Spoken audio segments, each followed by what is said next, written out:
have to go like this.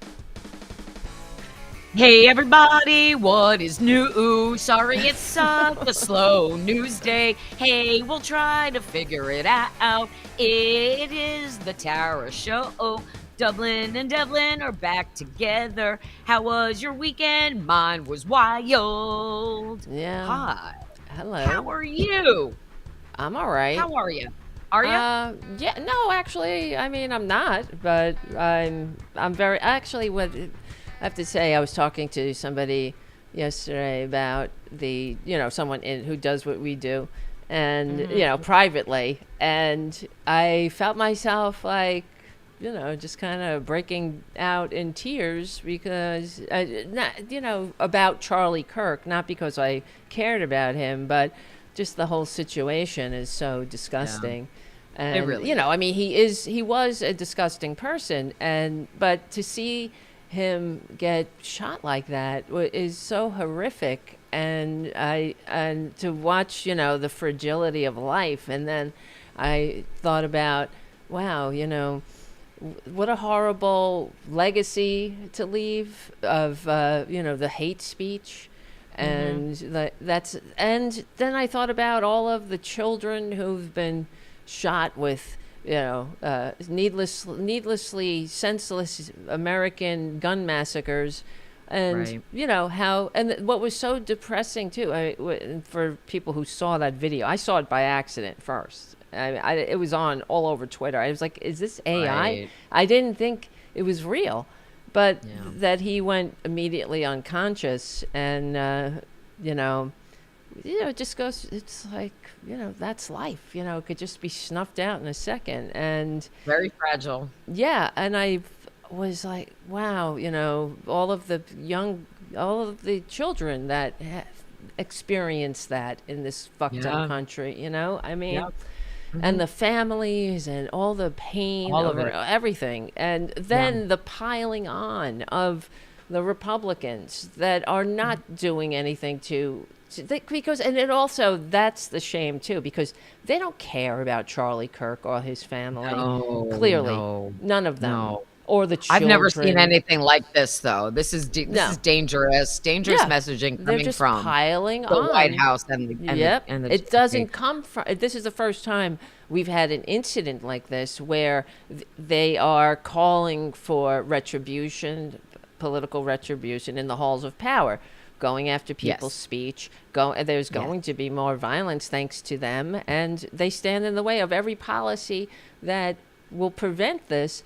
And one of the articles I wrote on the Political Voices Network was that in the country that liberals are trying to build, Charlie Kirk would still be alive.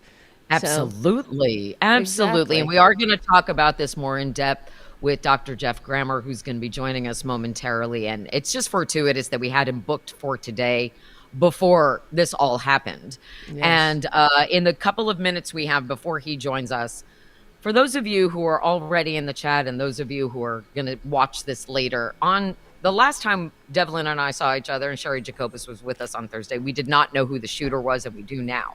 We spent the entire weekend dealing with the fallout from that, and including, I got harassing, threatening texts on Saturday morning. I woke up to phone calls and texts from numbers I did not know, harassing me and threatening me. If you want to pull that up real quick before Dr. Geoff joins us. It's my pinned tweet. It's my pinned thing on Blue Sky. I shared it on all my socials.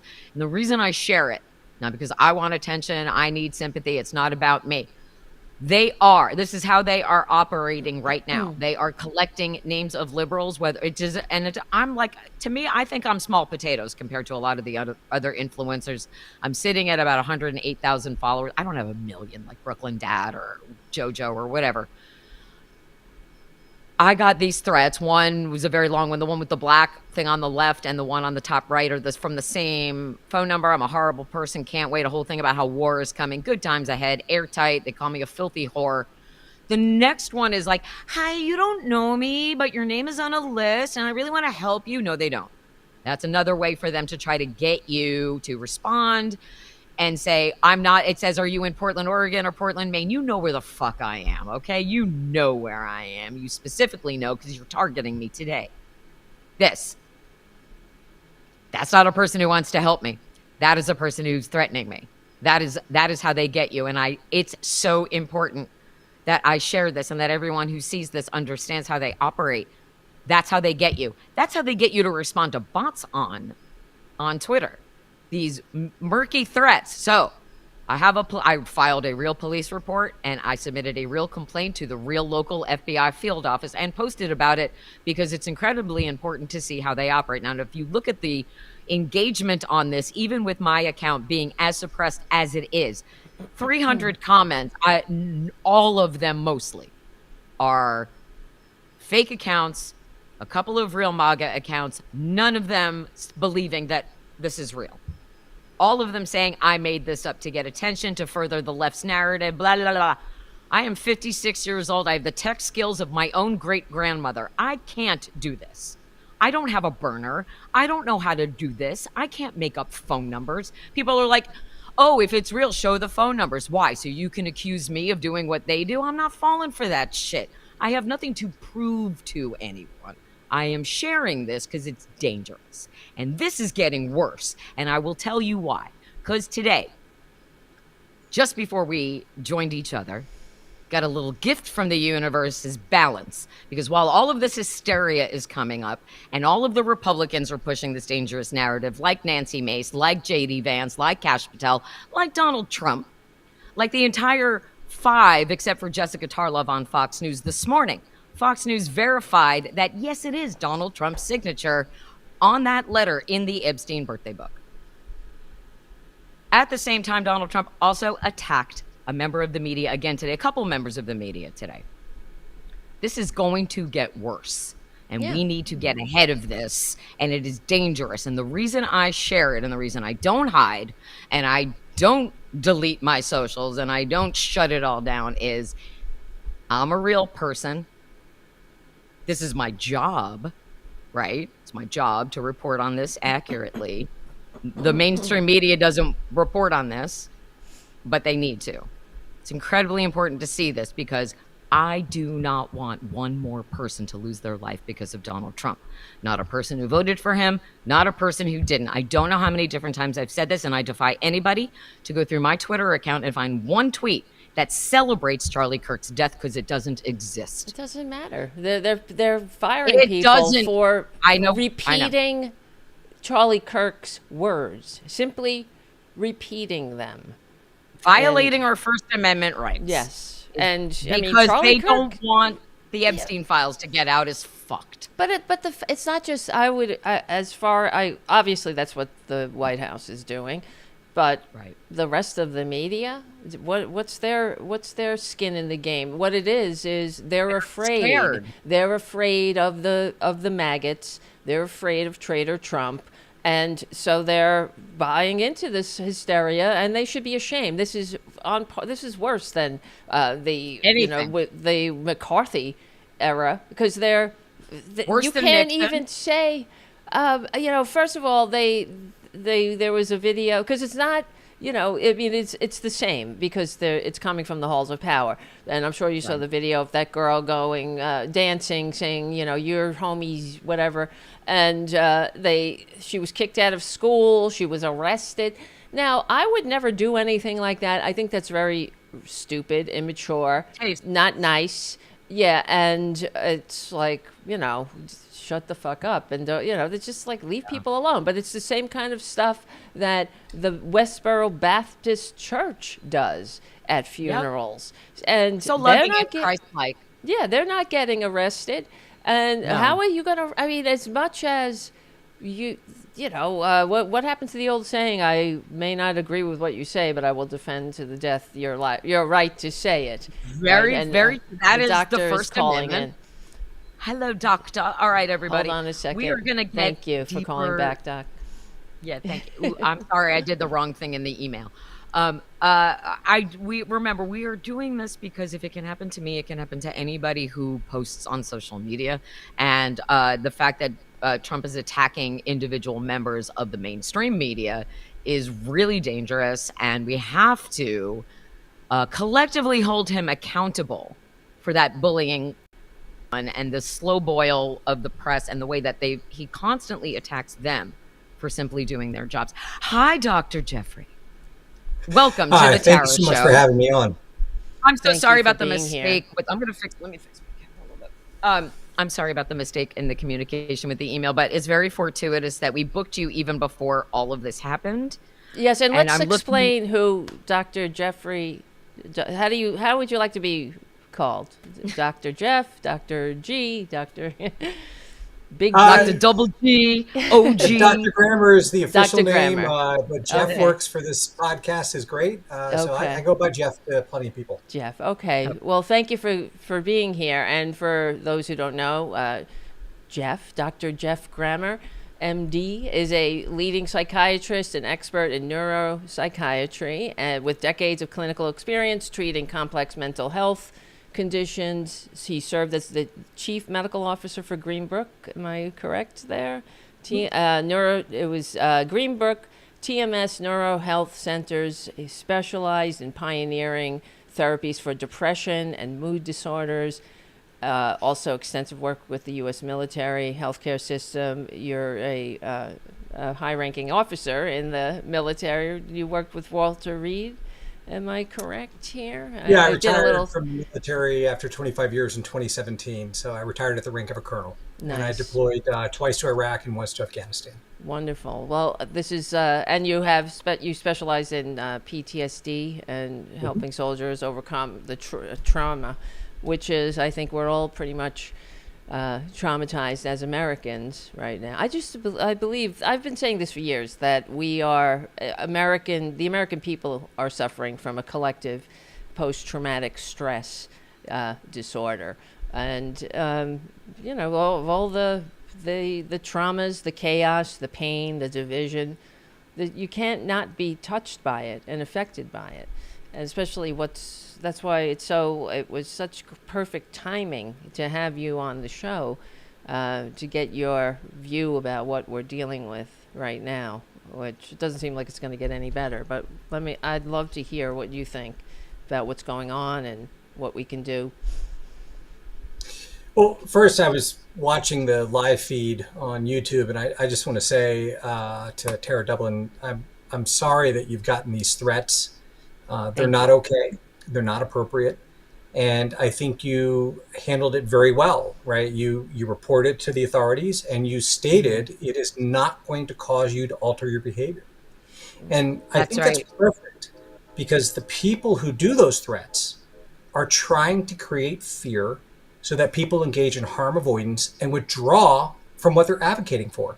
And that is not what this country is about, right? We should be able to have an open dialogue of differing opinions without the fear of violence or retribution. And I think recently it's been very disheartening to watch some of our elected officials, basically threaten us with the exact opposite of that. That if you say something that they dislike, they are coming after you. And there are websites that are dedicated to this now. There is a massive online platform where people are trying to do that. And it's not because they're advocating for their beliefs, they are trying to suppress dissent. So everything you can do to not let that work, I think, is effective at continuing to advocate for the cause. Thank you. It's not an easy position to be in. And I have stated repeatedly, I'm nobody's whipping girl and I'm nobody's scapegoat and I'm nobody's dumping ground. And I'm very tired of watching them attacking the messenger without holding the perpetrator accountable at all.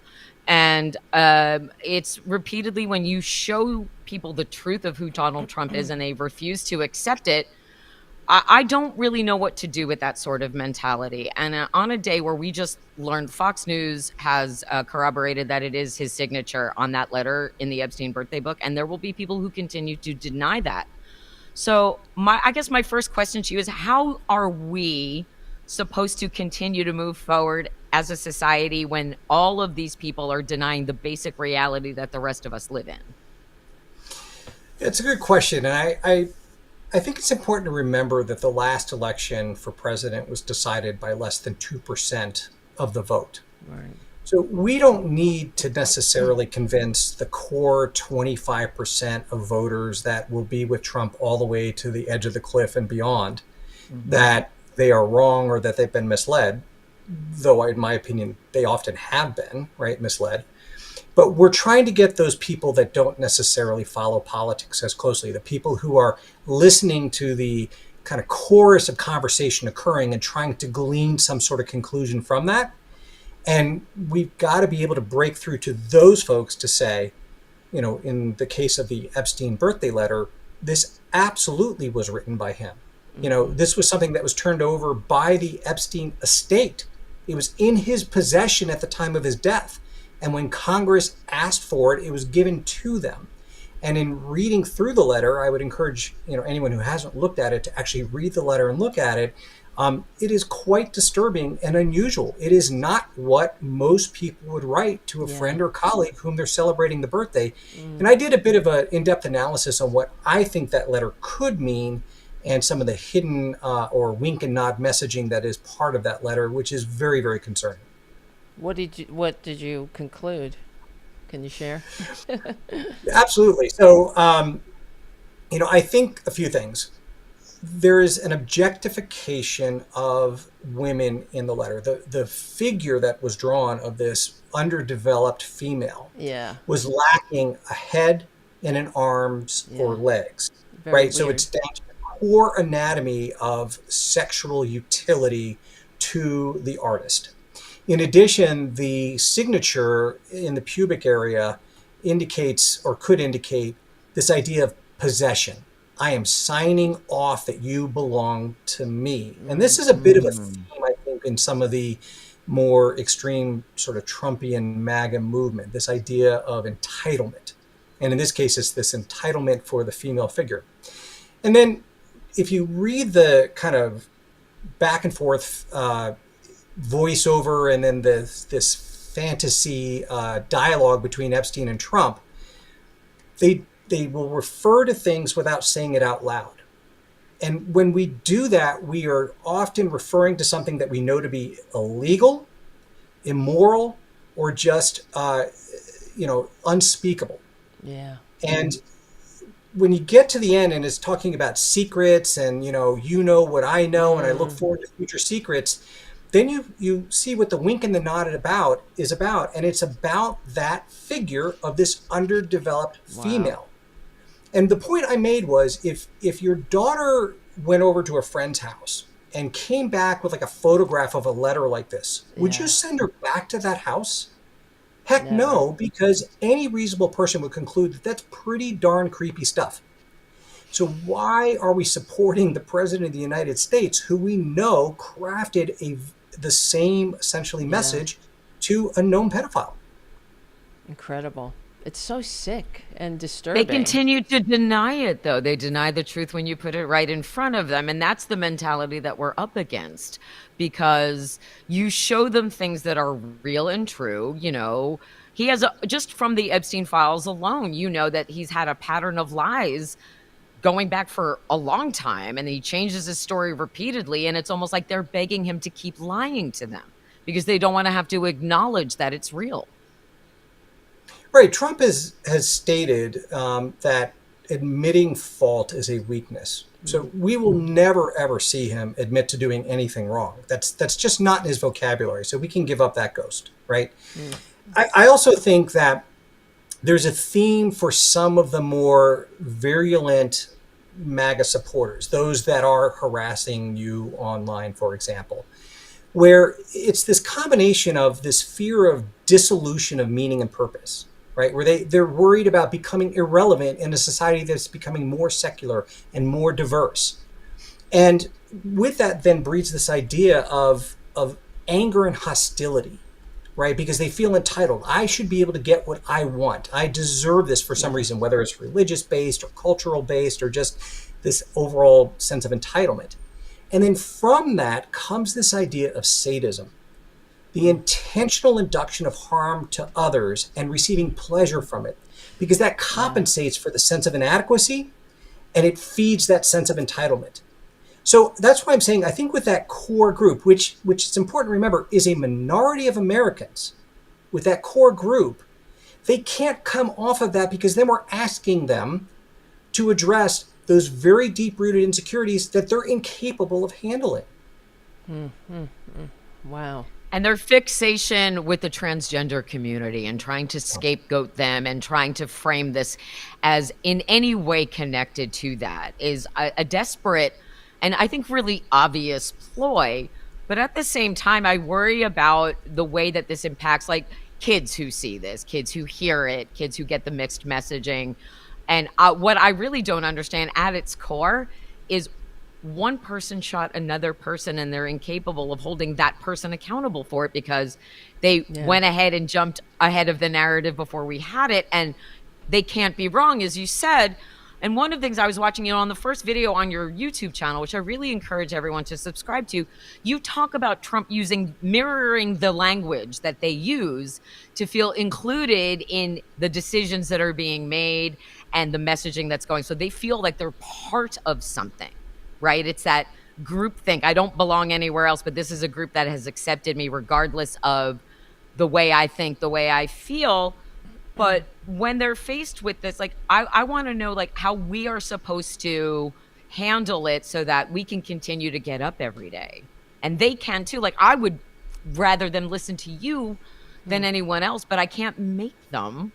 But in my heart, I want them to get the help. Yeah, because but will I mean, I'm just piggybacking off of what Tara Dublin here is saying, my fellow Tara. That is there hope to ever reach them? I mean, it seems to me that they have given up so much now. To be in this cult, a lot of them have lost friends and family and whatnot, and they get their identity from their, I guess, allegiance to Trump. And that's probably why it's no matter what he does, we're not letting go, because they've already, they've put it all on the table now, and they're letting it ride. So they can't be happy. That's how I look at it. They have to be suffering. I mean, when you're in this constant turmoil, it's just not normal. But I mean, is there any hope for ever, reaching them? And even with the Epstein letter, will it ever break through? What's your prognosis for reaching them? Is there a hope? That's, I guess, my question. I think for some, right? And we don't need to bring everyone back to team reality. We just need some. And I think one strategy is two parts of this, so bear with me just a sec. Sure. One strategy is to help those folks see how Donald Trump and his policies are negatively affecting their life. So, for example, soybean farmers have lost all exportation of their crop to China, which has been fiscally devastating. Yeah, I wrote an article about this, and they're all begging for Joe Biden's grants now to come back. Yeah, they're all asking their Republican representatives to reinstate the grants. But please continue. Thank you. So here comes the sort of psychological trick to this is the tendency towards paranoia, conspiracy, and suspiciousness is something that Trump has capitalized on and tends to attract people that may be predisposed to that. So one way to kind of use that against them in a jujitsu type move or using their own momentum is to begin to help them realize that they are being conned by their spokesperson. They are the ones being misled. And they need to wise up because that is not the person who is fairly advocating for them. It's funny because, Donald Trump has talked about, and some of his surrogates have talked about, people celebrating the illegal and unjust killing of Charlie Kirk. Nobody is celebrating that more than Donald Trump. That's right. He was gleeful at the opportunity to use this to force oppression against anyone who dissents from his beliefs or agendas or goals. So helping him realize, listen, every elected official I saw on the Democratic side denounced the killing unequivocally. Yep. Every single one, including President Obama and President Biden. Yep. So, but the ones that seem to be leaning into this with this joy are Donald Trump and J.D. Vance and Stephen Miller. So if you truly care about the right to free speech, Donald Trump is not your free speech guy. He's not protecting that. He's using this as a vehicle to suppress free speech.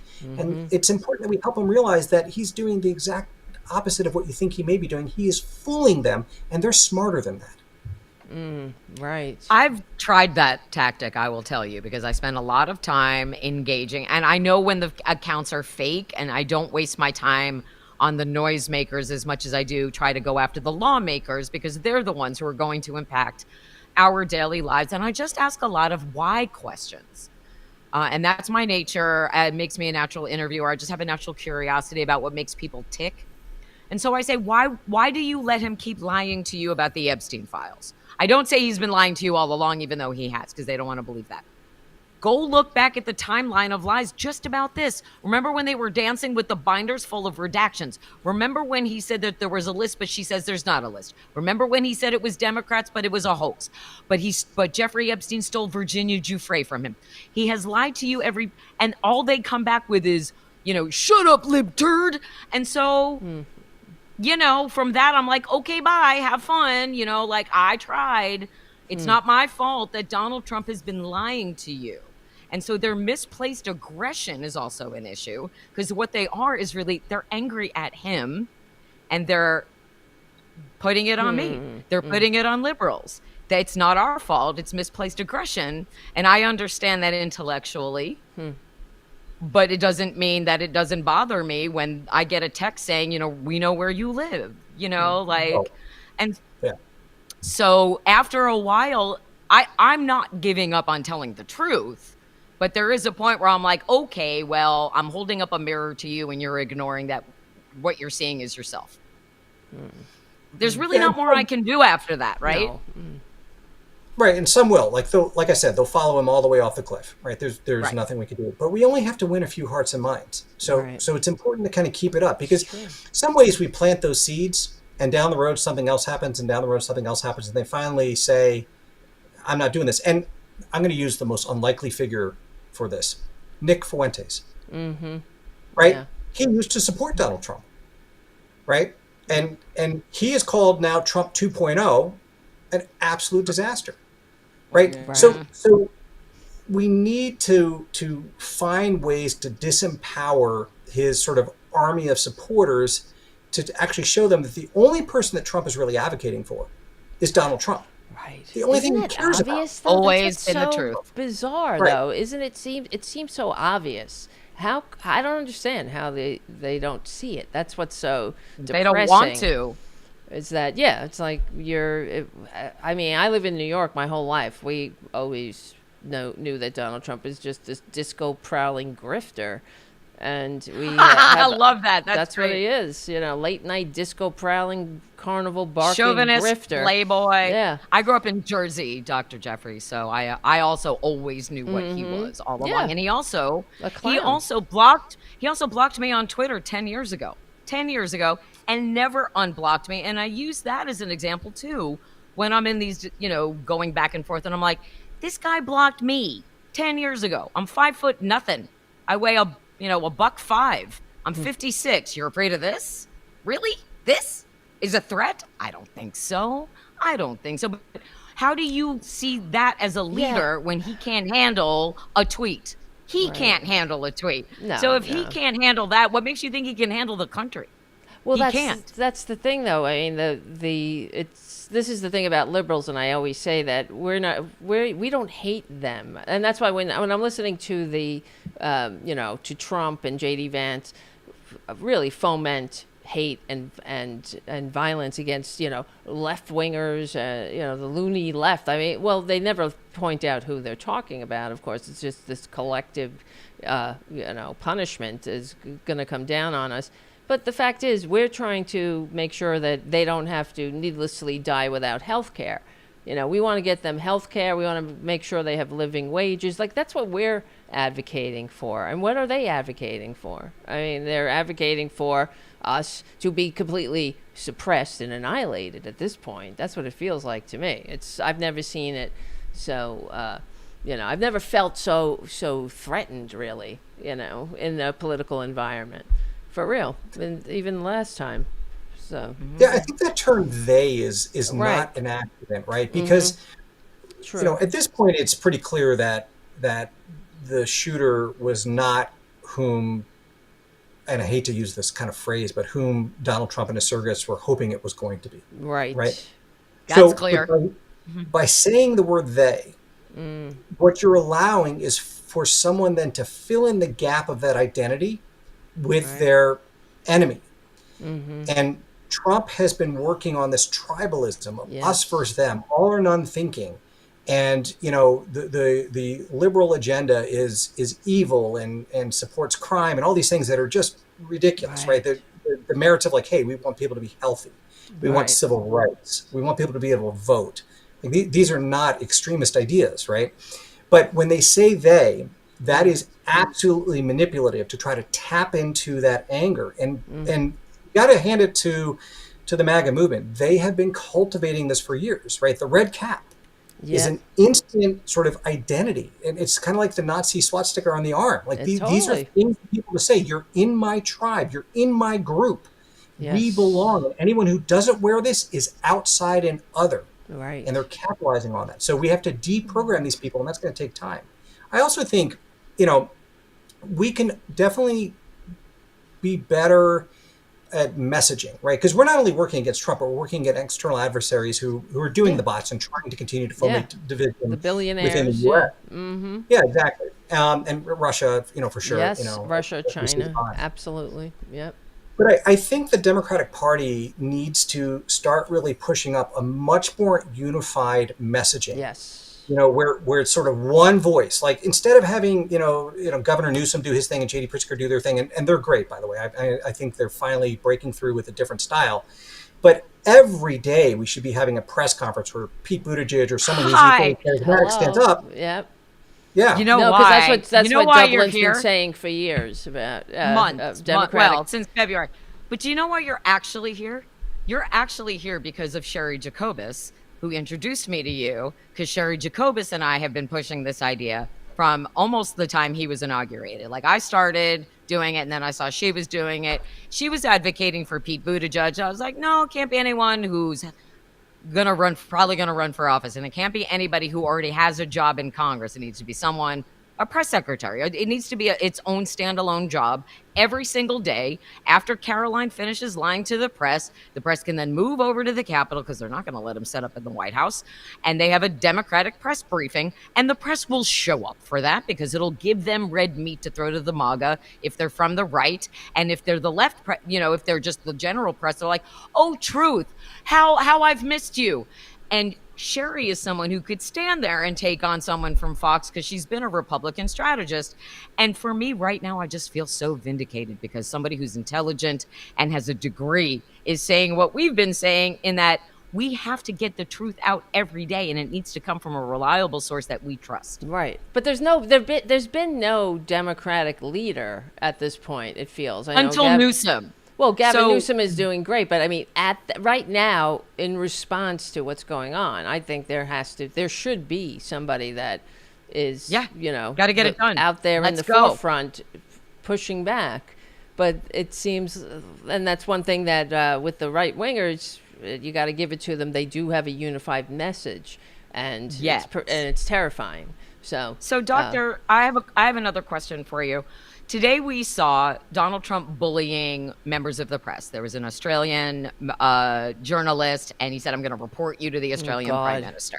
And then he also he signaled out Yamiche the other day. He signaled out John Carl. It seems to me that MAGA has created this sort of Frankenstein boogeyman of, if you're liberal, if you're LGBTQ, if you're a person of color, they try to put together the worst people imaginable and then blame all of their ills on it. He does that too. He is every grudge of his life he seems to take out on whoever is in front of him in the moment. And so what is this mass hypnosis in the media where instead of standing together to defend one of their own, they allow him to bully them for a decade? Well, I wouldn't. One of the problems is the consumption of news, right? So we now are reliant upon just a few large major news organizations, all owned by very rich people who are pushing the news, and they do not want to offend the president. And we saw a lot of people bend the knee Look at So like stupid. the Paramount merger as a good example yeah. of that. Yeah. And it's absolutely devastating. Like MSNBC, fired the political analyst the other night for Yeah. making a statement that, in retrospect, was oddly on target, right?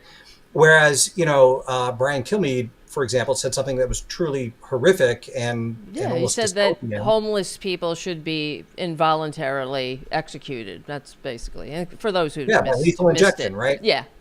Yet he kept his job. And he gave still up has his a job. Unbelievable. Right. It's just disgusting. And Mog is like, oh, he didn't mean it. It's like they'll give He them took their it out own of context. and Like, out, what's the context of that could actually make that palatable? Oh, you took it out of context. It's so vile. But yes. Well, and I think the point you made, and this is why we're coming full circle. The idea of not shrinking to these attacks, because the way that we overcome the loss of the traditional media, right, the sort of fourth branch of government, if you will, is through social media, where more people are actually catching their news and collecting their news. And, we need to continue to have a unified push to get the truth out and the message out if the mainstream media won't do it. And we need to also call the mainstream media out when they fail to do it. For example, early after the Trump took office, we saw a lot of protests occurring in cities around the country, and you could barely find an article on them. There were no photographs. There was no live video. It was being suppressed. And so we can no longer, I think, rely on mainstream media because they're shrinking in fear, whereas you are not. That's true. That's right. But that's part of what the problem is, the silos of information that people go and get their news. We don't have that, we don't have Edward R. Murrow anymore that people trust. We have, so someone, the people watching our show now are probably mostly progressives. And then you'll have those who watched Charlie Kirk, who, I would never, only watch clips of him because that's all I could take. But, they're getting that information, and we're living in two different realms of reality. And that's what that I hear on the corporate media. They're like, oh, we could just get together and talk to each other. That's fine. I don't mind talking to people, but we all have to agree on a set of facts. If I'm pretty sure, 100% sure that the 2020 election wasn't stolen from Donald Trump. Things like that we have to agree on. They don't agree on that, but, and they don't agree on basic reality. So, those that are getting that information, that's why the Democratic Party, for example, the Fox News had to pay the largest judgment, or they were hit with the largest judgment against a media company for lying to its viewers. No one on Fox News hears that, of course, because the Democratic Party, for some reason, never repeats it. And they should. They should, to let the American people know what we're up against. Because, I'm of the belief that it is the fact that we have these silos of information is really why we're in this boat.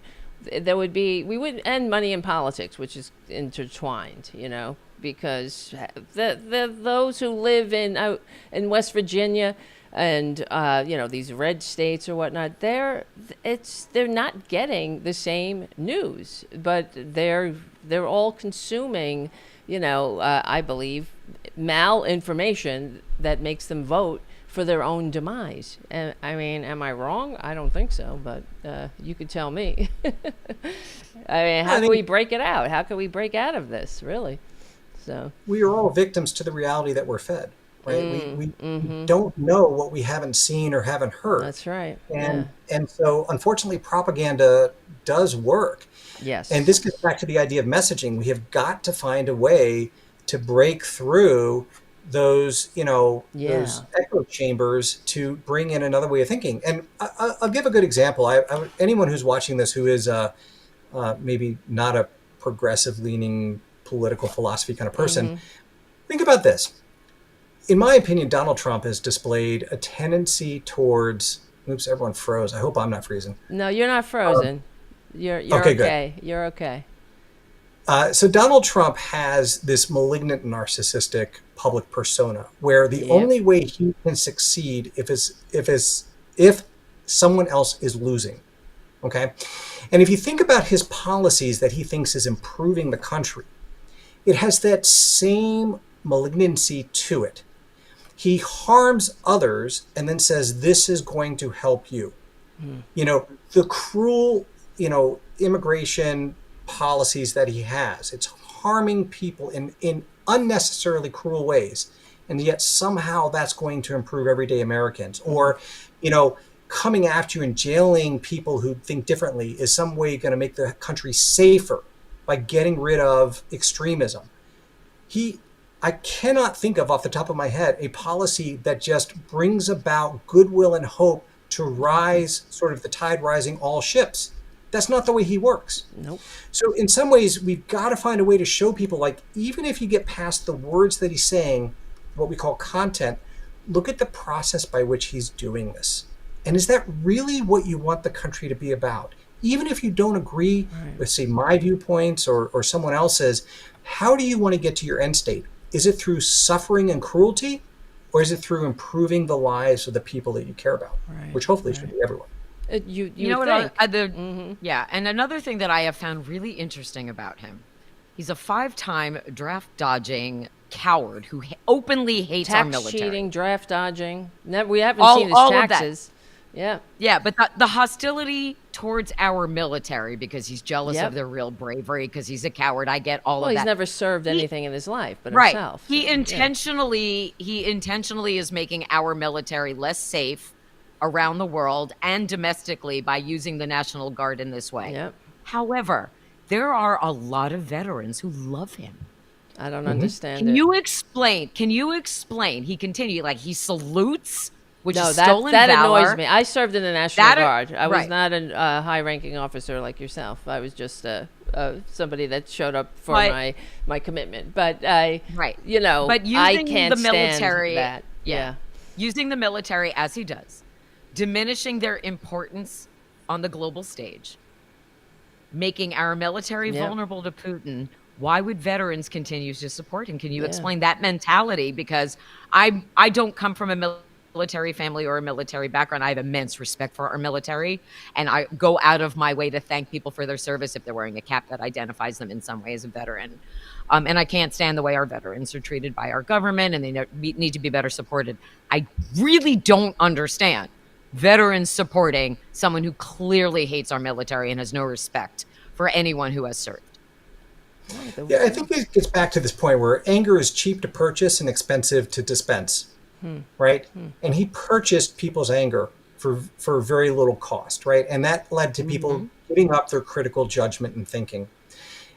Unfortunately, we got to a point in this country, for better or for worse, where a lot of people felt left behind by their government. They felt the government was no longer advocating for them or their belief system or their family or their culture or their values or what have you. And he tapped into that. And once people felt that sense of belongingness and that tribalistic, cohesiveness, they were willing to give up their ability to think critically about what the person was saying to them anymore. And if you think about it, loneliness is really hard for a lot of people, okay? Right. And we will often give up a lot just to wear the jersey of our favorite team. And I think that's part of a lot of the veterans who support him. That's what drew them in. And the one thing I'll say about MAGA is that they play good psychological games. They do brainwash very well. They've made a science of it. Yes. And I think for the Democratic Party, we've got to recognize that and be equally smart about how we deprogram people and bring them back into that point of critical thinking and advocating for themselves and their society in a much more constructive fashion. Right. But I think it goes it does go back to being propagandized, that they're getting this message. And then when you're hanging out with people that are, agreeing with it, and a lot of people aren't paying attention to politics, but, my uncle likes MAGA and I guess I do. You don't want to be the person, the contrarian. And I think that there's a lot of social contagion to the MAGA movement. And because the fact is, Trump and the Republicans are horrible for veterans, and they're horrible for the military. And even now, the way they're abusing the National Guard, I know if I was still active in service, I would be pissed off. I know that others feel the same. You're being used as a pawn. You're ripping me from my, your civilian life, not for anything good. You're not there to help your community. and it's really a lot of negativity there. He's fomenting negativity against the National Guard. That's how I look at it, and it would really be offensive to me. But I am a liberal. I've always been one. Whether I was in uniform or not. But the fact is that the Republicans are horrible for the military. They're cutting veterans benefits, cutting veterans access to everything, and the way that he dismisses, even when he said the traumatic brain injuries, that there was money going for traumatic brain injuries, and he said, it's just a headache. He dismissed the cutting of these benefits. They just got a headache. And the other things that he does with when he was deploying, he would even with these deployments now, he's doing it at 28-day cycles, so you don't get the full benefits of having a 90-day cycle or 30-day cycle, And he did it last time. He deployed some National Guard. I don't remember the exact circumstance, but he cut their service off at 89 days, so they wouldn't qualify for VA benefits. I mean, what a scumbag, really. And that's what you would think. What skin off his ass is it to give them the extra day so they can get the benefits, But this is how they treat people, and it's baffling to me. But I'm answering my own question. I think it's because of propaganda, really, because they're just hearing it constantly. How much? But the other thing, sorry to filibuster here, but come January, it's going to get worse for the people in the red states. As you know, the subsidies for the ACA have been cut.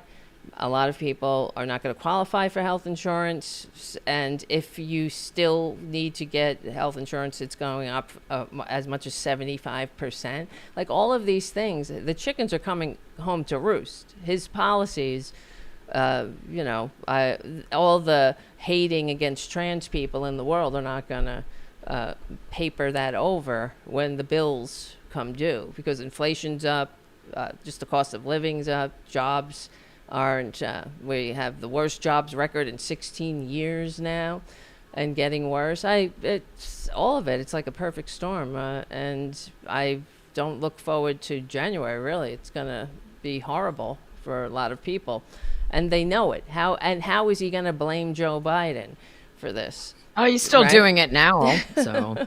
He will always find a way. Yeah. That's what, and it's I do like want to you're say, saying. Before I forget, thank you for your service. No. Oh, thank you. Anyone that served, I have a lot of respect for. I think, Trump uses the military like he uses other people. Those are objects for him to consume for his own benefit, not because he has any sense of loyalty or what have you. And he absolutely dodged the draft, never served. And it is funny how the people who don't have any military experience are so quick to, malign veterans who have served, right? Particularly when it suits their needs. But it's interesting. I think for people that disagree with Donald Trump, there's this effort to oppress.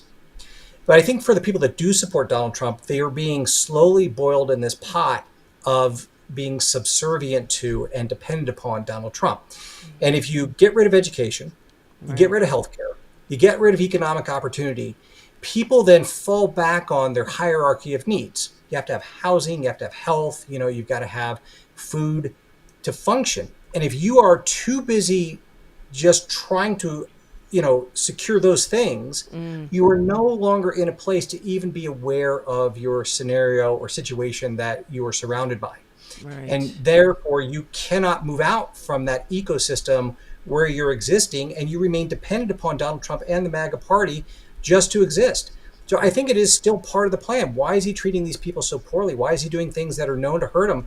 Because it is going to make them subservient to his rule, would be the risk. And it sure as heck looks like that's what's happening. Right. And he's also a bully. He's just a regular bully, and all bullies are cowards. All bullying is rooted in something that's negative, jealousy, or, his own feelings of inadequacy, which I think is a huge part of who he is. I think his entire life is about overcompensating and covering up for what he knows he lacks. And that false bravado that he always projects. He's like a human game of 3-card Monte in a really shitty suit. And here's something that I also, if I'm wrong about something, I'm capable of admitting I was wrong, and I've never been struck by lightning anytime I've admitted I was wrong about something. And this mass hypnosis from MAGA, like, I can't say I was wrong about him, so I have to just keep digging in, is so incredibly dangerous. And so I would ask you, like, someone who finds himself in a position like a John Carl today, or that Australian reporter, when he is directly bullying on camera in this moment, you have an opportunity to show the entire world who he is. What would you say to John Carl, to that Australian guy? You have more, I just tell them, I'm like, buck up, get a spine, but it's more than that. They need more than that to keep going in their jobs if they're going to keep covering him. What would you say to any member of the media who's still on the press line, who's confronted by that level of ugliness and hatred every day? Because they have choices in the way they cover him. But I think we have reached a point where we need to be protecting the media way more than anything else. And this is one of my biggest concerns before the election, was their ability to control the media, control the language, control the messaging. But they had an opportunity today. Anytime he bullies a member of the press, and the press in England, by the way, where he just landed, he's being greeted by the world's largest photograph of him and Jeffrey Epstein together, which is glorious. Right. The British press is not going to let up on him. So I don't know why the American press can't do what the foreign press does. How would you have the press handle him from now on if you were able to speak to them directly? Yeah, it's interesting. Being defensive and pugilistic back only feeds that desire for sort of combat and fuels the further anger on that MAGA extreme right. If we start changing the narrative to do exactly what you just said, to show that kind of behavior by Donald Trump is pitiful, and in some ways we feel sorry that he is so inadequate and so fragile that he can't even hear questions about his job that might challenge his belief system. And boy, how sad it is that this is where we are with our president right now. If only he had more strength and courage to be able to engage in those kind of discussions. So if we begin to actually communicate that as a weakness, rather than him being a bully, for example, then I think we begin to show his followers that he is not the strong man that he wishes he were. No, not at all. That's right. I mean, they see him with Putin too. It's so disgraceful when you're seeing them together. He's such a supplicant to this, Exactly right. He looks like a little child, right? Right. He's a fanboy. Oh, God. Holding up his poster. Look what Daddy sent me. Right. The way he clapped when when Putin landed in Alaska, and he's like, Daddy's here, like a child. And that's another thing that I really, in the last few minutes that we have with you, I want to talk about his deep-seated daddy issues, because that's another reason why we're here. Daddy didn't love him. Mommy didn't love him either, right? That's pretty clear. They gave him very negative role modeling. They taught him to be a racist. They taught him to malign others who weren't wealthy like them. They taught him to the others, and all of that. His father was a sociopath, according to Mary Trump. Right. And Mary Trump Trump also, in your milieu. So I want to talk about his deep-seated daddy issues, because I think the MAGA cult people have those same daddy issues, in that he felt abandoned by their daddy. Maybe they felt abandoned by their daddy, which is why he first sought his daddy in Roy Cohn, because he paid attention. Roy Cohn preyed on his vulnerability and his obvious need for a daddy. And then Putin recognized that was also something lacking in him and exploited that. So I'd really love for you to talk to that aspect of him, because as the fake strong man he is, that is huge to me. The way he doesn't even know how to ride a bike, because nobody loved him enough to teach him how to ride a bike. I want you to talk about, like, what we're living in is really his grudge against the entire world for his whole life. Right. So obviously I can't analyze Donald Trump, the person, because of that whole thing. Like, I haven't examined him and his public persona. I will say people how they appear in public are often very different than how they appear in private. Right. But let's take at least his public character that he puts out there for the press. We can go off of that and what people like that might be. And you're exactly right. Our worldview is somewhat formed, actually to a large degree, by our relationship with our parents. And it's everything from birth, like how quickly we're changed when we're wet, how quickly we're fed. That sort of tells us, is the world going to be a place that's kind and caring and nurturing, or is it going to be a place that's cruel and cold and leaves me to my own? Yeah. Our idea of right and wrong are often formed at two stages, one around age 5 and then again early adolescence. And if there's an absence of a sense of right or wrong, where we're punished somewhat inconsistently or not based upon any kind of rules that make sense, then we're apt to develop this kind of idea that, hey, I cannot trust that the world operates with any set of rules that I can follow, or there's no moral compass.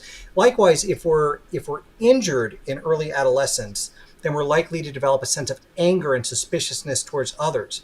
So as we get older, what happens is we begin to see the world as a threat, everyone in the world as a threat. And the only way that we know to combat that threat is an aggressive posture back to try to dominate and control. So whether that affects Donald Trump or not, I think each individual listener can kind of come to their own conclusion. But that is a phenomenon we see in people who have a history similar to what Donald Trump has professed to have and behaves in the way that Donald Trump behaves. Yeah, I think it's fascinating to be able to unpack the why of somebody. And for me, it's like, I don't have to like it, but it helps me to understand them and why they behave the way they do. And it helps me be able to measure my reaction. Right? I can temper my reaction then, and I can decide how much of that I let in, because I recognize, oh, that's a broken person and they're broken because of this, this, and this. And I recognize a lot of those patterns of his behavior, because his behavior, very similar to my own father's behavior. If Donald Trump drove a truck in New Jersey in the 70s and 80s, that's my dad. And I don't have a relationship with him because as an adult, I chose to remove that toxicity from my life. And so when I saw it coming out in Trump, in 2015, I was like, no, I'm not having another abuser in my life. Nope. Which is how I got blocked. So moving forward as a nation, like collectively, we need to figure out how we handle this mass PTSD, which is how we started our conversation. So I would like you to share with everybody here in our chat and who might be watching this going forward, how can we find you? How can we continue to get wisdom from you? And also, how much do you charge per hour for a private session? And I'm asking that for myself. So I need you. There you go. Yeah. So I'm easily searchable for clinical care, but in today's climate, I'll let folks kind of know how to find me there. Yeah, there you go. Twitter, Dr. Geoff Grammer. I had to start over. I was Geoffrey Grammer back when I was running for U.S. Congress, and I unfortunately got locked out of my account and was unable to recoup it. So wow. we started from scratch, but we're growing and we're getting there. And then Substack, again, if you search Dr. Geoff Grammer, I show up there. Blue Sky is Geoffrey Grammer, and YouTube is Dr. Geoffrey Grammer. Yes. So everybody should subscribe. I'll put it in the links in the YouTube description. Awesome. Yeah. We're going to have you back because this is going to be, we'll see what we can do. But what we want to have you back because this is an ongoing conversation, and maintaining your mental health is a daily thing. It's a daily thing to nurture your mental health. And I think it's really important for us. We have this very privileged platform where we can share and help people get through this time. And that's what I think our biggest responsibility is right now as members of the independent media. We're the only ones telling the truth. And we're also the only ones who are like, hey, we don't want anybody dying or killing each other. So maybe we can all figure out a way to get along somehow like we used to without killing each other. Mm-hmm. So having you come back to help us kind of like collectively reset and have, being able to move forward, without all of this like feeling of oppression on us, I think will help, our collective national mindset as well. And maybe we can get through this time of PTSD. Thank you so much. Thank you, Dr. Geoffrey Grammer. Thank you, Jim, for being the best moderator. Please follow all of us on our socials. If you can kick down some super chats or sign up for a paid Substack. Remember, we're the only ones out here who are telling you the truth right now. Support each other, support us, and we will see you on Thursday. Same tower time, same tower channel. All right, see you soon. Thanks, doctor. Don't hang up yet.